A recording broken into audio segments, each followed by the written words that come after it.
18일 금요일 윈TV 미주 핫뉴스입니다. 미 중소기업청 SBA는 중소기업을 지원하기 위해 1억 달러의 보조금 프로그램을 시작한다고 알렸습니다. 커뮤니티 내비게이터 파일럿 프로그램으로 명명된 이 프로그램은 중소기업이 코로나 전염병으로부터 받은 피해를 복구하고 회복할 수 있도록 적격한 기업이나 조직에 100만 달러에서 500만 달러의 보조금을 제공합니다. SBA 관계자는 전염병으로 인해 특히 소기업들과 여성 유색인종 또는 재향군인들이 소유한 기업이 더 큰 경제적인 손실을 입었다고 지원 취지를 밝혔습니다. 지원 마감일은 7월 12일이며 프로그램 지원 기간은 올해 9월 1일부터 2023년 8월 21일까지 2년간이라고 전했습니다. 적격 기업이나 조직은 지방정부, 경제개발단체, 중소기업개발센터, 대학 등과 더불어 지역 금융기관 등이 포함됐습니다. 관계자에 의하면 이번 주부터 인간이 소비하는 최초의 유전자 변형 GMO 연어가 처음으로 수확되어 공급을 시작한다고 알렸습니다. 생명공학 회사인 아쿠아바운티 테크놀로지사가 연구를 주도한 GMO 연어 몇 톤이 중서부와 동부 해안의 식당 및 외식 서비스로 공급된다고 언급했습니다. 이 연어는 야생의 연어보다 성장 속도가 2배 더 빠르기 때문에 일반적으로 36개월 자라야 하는 야생 연어보다 절반 정도의 기간인 18개월 만에 공급이 가능해진다고 알렸습니다. 그렇지만 코스코, 크루거, 월마트 및 홀푸즈 같은 소매 공급 업체들은 유전자 변형 연어를 판매하지 않을 것이며 유전자 변형 표기가 정확히 되어 있어야 한다고 주장했습니다. 일부 비평가들은 프랑켄피쉬라는 별명을 붙이기도 했습니다.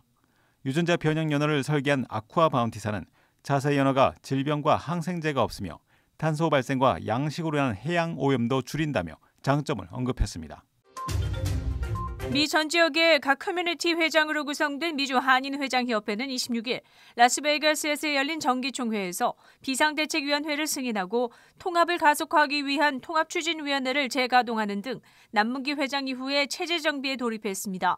장시간의 토의 끝에 송폴 현 총회장 대행을 비대위원장으로 그리고 선거관리위원회를 차기 회장 선출시까지 연장하는 안을 가결했습니다.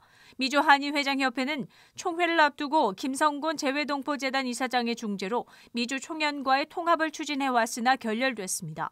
총회에는 위임 62명과 비대면 12명을 포함 총 147명의 정회원이 참석했습니다. 또 이번 정기총회에는 미셸 박 연방하원의원이 참여해 미주 동포 사회를 위해 공로가 큰 전 현직 회장들에게 공로장을 수여했습니다.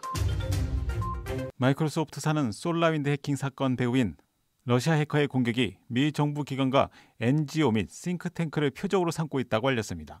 러시아 해커 그룹으로 알려진 노블리움이 약 3,000개의 악성 이메일을 150개의 서로 다른 조직의 계정에 전송된 것을 확인했다고 마이크로소프트 측은 밝혔습니다. 12월에 확인된 솔라윈드사의 해킹은 솔라윈드 프로그램을 사용하는 미국 내 수천 개의 관공서와 회사들의 접근 권한을 해커들에 넘겨진 사건으로 알려졌습니다. 마이크로소프트 사장인 브래드 스미스는 이 공격이 세계에서 가장 크고 정교한 공격이었다고 설명했습니다.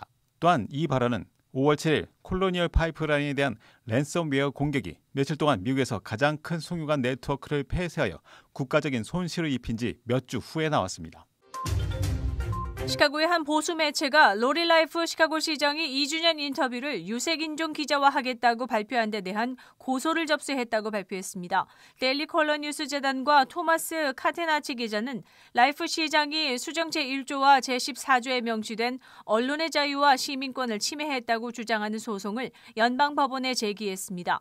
카테나치 기자는 이번 일을 노골적인 차별이라며 맹비난했습니다. 라이프 시카고 시장은 2주년 인터뷰를 기획하면서 시카고의 뉴스룸에 인종의 다양성이 없다면서 유색인 기자와만 인터뷰를 진행하겠다고 발표해 논란이 된 것으로 알려졌습니다. 불심 검문을 피해 달아난 13세 소년이 경찰의 총에 맞아 숨지자 시카고 경찰이 도보 추격을 제한하는 새로운 지침을 발표했습니다. 이에 따르면 시카고 경찰은 용의자가 범죄를 저질렀거나 범죄 행위로 대중이 위험에 빠질 수 있다는 판단이 있을 때만 도보 추격에 나서도록 하는 새로운 가이드라인을 공개했습니다.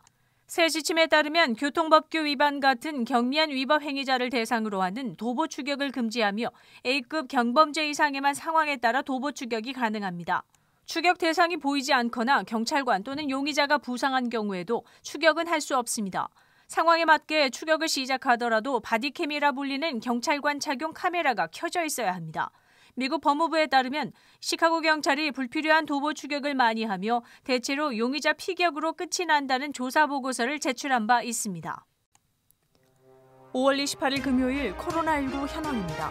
미 전 지역 누적 확진 3,399만 9,680명, 신규 확진 24,393명, 누적 사망 60만 7,726명, 신규 사망자 수는 630명이며 지금까지 완치된 사람은 2,770만 1,879명입니다.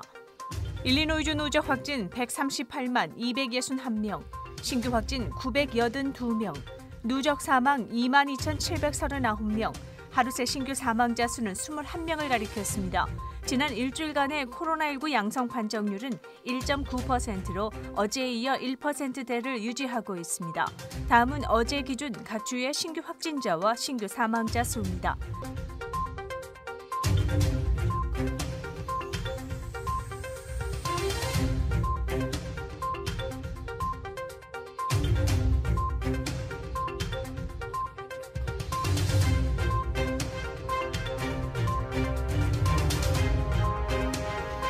코로나19 데이터 관련 자세한 내용은 시카고토털닷컴을 통해 다시 볼 수 있습니다. 윈TV 24.5와 MCTV 24.6 방송은 공중파 채널을 통해 시청하실 수 있습니다. 코로나19 비상시국 뉴스24에서는 여러분의 제보를 기다립니다. 제보 전화는 224-283-8200번입니다.